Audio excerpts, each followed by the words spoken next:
जय शिवराय. मी संदीप नाईक बाबा, तुमचा कल्याणचा 384 जनतेचा आमदार. पुन्हा आता आलोय. हा जकात नाक्यापासून रुंदा गावात जाण्यासाठी जो रोड आहे, त्या रोड पहिला सुंदर होता है ना. हा रोड होतो PWD ठाणे विभाग, जे कल्याण ग्रामीण आहे ना त्यांच्याकडे. वारंवार ह्याची तक्रार केलेली आहे आणि ह्या रोडचा मान्यता पण भेटली आहे. पहिला रोड खूप सुंदर होता, त्याच्यानंतर KDMCला आठवण आली, कारण का KDMC जागेतून हा रोड जातोय ना, त्यामुळे KDMCने परत खोदाई केली आणि हा रोड पूर्ण फोडून टाकला एक साईडचा. हा आता दिसतोय. त्यांना लाईन टाकायची होती, ड्रेनेज लाईन. ही ड्रेनेज लाईन ना, ही टाकायची होती, म्हणून हा सुंदर रोड एकदम सिमेंट कॉन्क्रीटचा फोडला गेला. फोडला गेल्यानंतर पुन्हा याचं टेंडर निघालं गेलं. वर्क ऑर्डर पास झाले, टेंडर निघालं गेलं. त्यावेळेस सांगितलं गेलं का नाही बाबा, मी कंटिन्यू लाईव्ह करून अर्ज करून ते थकले.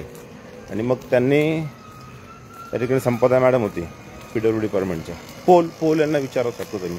आता मिहीर म्हणून नवीन आलेत. तर सांगायचं तात्पर्य असं आहे का, ठीक आहे नाईक बाबाचं मागणी आहे म्हणून पैसा द्यायचा नाही है ना. त्या ठिकाणी अक्षरशः मागणीच्या इथं विश्वनाथ भोईर आमदार यांचं नाव टाकण्यात आलं. चालेल बोललो, मला तर काय निधी हवा आहे अर्जंटमध्ये 2.5 कोटीचा. तर ते पास झाले, वर्क ऑर्डर पण पास झाली. पण जुलै 2024 पासून आपला आमदार जो निवडून आलेला तो निधी देत नाही. आणि ह्याच एरियातली लोक त्या आमदाराला सलाम ठोकायला जातात. हा एरिया पहा, कारण का मी 2 दिवसापूर्वी बघितलं, कारण का आमदाराबरोबर फोटो वगैरे आहेत युवा तरुणांचे. ठीक आहे, असायला पाहिजे, त्याला शुभेच्छा देत आहे, ठीक आहे असायला पाहिजे. पण अरे यार, हा रोड पास होऊन झालेला आहे, पैसा अभावी थांबलेला आहे. द्या ना, दोन्ही बाजूनी गटर चांगली बनतील.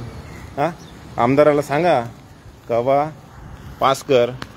मी स्वतः अर्थमंत्री यांच्याबरोबर डिस्कशन केलं ज्यावेळेस PWD डिपार्टमेंटचं काम होतं, याचं MMRDचं. त्यावेळेस अर्थमंत्री अजितदादा पवार यांना त्यांनी फोन केला होता. ते बोलले का MMRD ही एकनाथ शिंदेकडे, त्यांचे अध्यक्ष एकनाथ शिंदे, त्याच्यामुळे ते बघणार, माझ्या हातात नाही आहे. पण तुर्तास ह्या ज्या 2.5 कोटीचं कामाचं काय, तर त्यांनी चेक केल्यानंतर प्रलंबित आहे. आमदारांनी सांगायचं फक्त एक फोन करून का माझा जो निधी आहे तो द्या म्हणून. आता विषय असा राहिला आहे, माझे पण काही आहेत मंत्रालयामध्ये, जर नाव टाकलं नसतं ना तर हे काम कधीच उरकलं असेल, कधीच पैसे भेटले असतील. पण नाव टाकल्यामुळे काय होतं माहिती काय, तो निधी त्या कन्सर्न आमदाराच्या फंडातूनच घ्यावा लागतोय मला आजकाल. याचं चुकीबुडी कुठं असते माहिती काय. नाहीतर गरज नाही, निधी हा कुठून पण आपण मागवू शकतो, कुठल्याही आमदाराच्या फंडातून मागू शकतो. आमदार फंड नाही दिला तर आपण दुसऱ्याकडून रिक्वेस्ट करून मागू शकतो. अफाट पैसा आहे, फक्त पैशाचं कसं प्लॅनिंग करायचं हे कुणाला माहिती नाही. ते बघा, हा चौक आहे ना,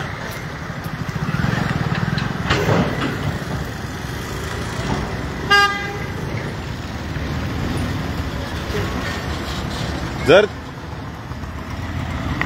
आमदाराला जर निधी द्यायचा नाहीये तर मग त्याच्यावर उभं राहून काय उपयोग आहे.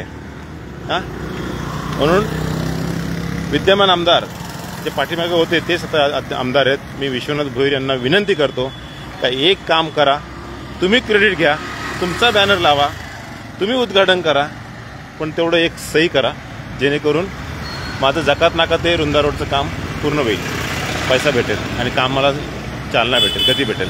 दोन्ही बाजूनी गटर नाही आहे. त्या कामामुळं, त्या पैसे नसल्यामुळं तो जो महात्मा फुले चौक आहे तो पण खराब होऊन राहिलेला आहे. जरा विचार करा, तुमची जनता, तुम्हालाच मतदान केलेली जनता ही अशी हे राहते. आता त्या जनतेला तुम्ही बोलत असेल, जनतेला साड्या दिल्यात, जनतेला पैसे दिलेत, मग तुमचा अधिकार आहे त्यांचं काम थांबवायचं. जर त्या जनतेने जर साड्या, त्या बदल्या साड्या तुम्ही वाटल्या होत्या असतील किंवा नसतील तर त्या घेतल्या असतील तर मग अधिकार आहे बाबा. जर पैसे वाटून जर त्यांनी घेतले असतील, जनतेने पैसे घेतले असतील तर मग काम होणार नाही, हे मला माहिती आहे, काम होणार नाही. तरी पण आमदारांना विनंती आहे की आपण एक थोडीशी करा, तेवढं करून द्या. धन्यवाद.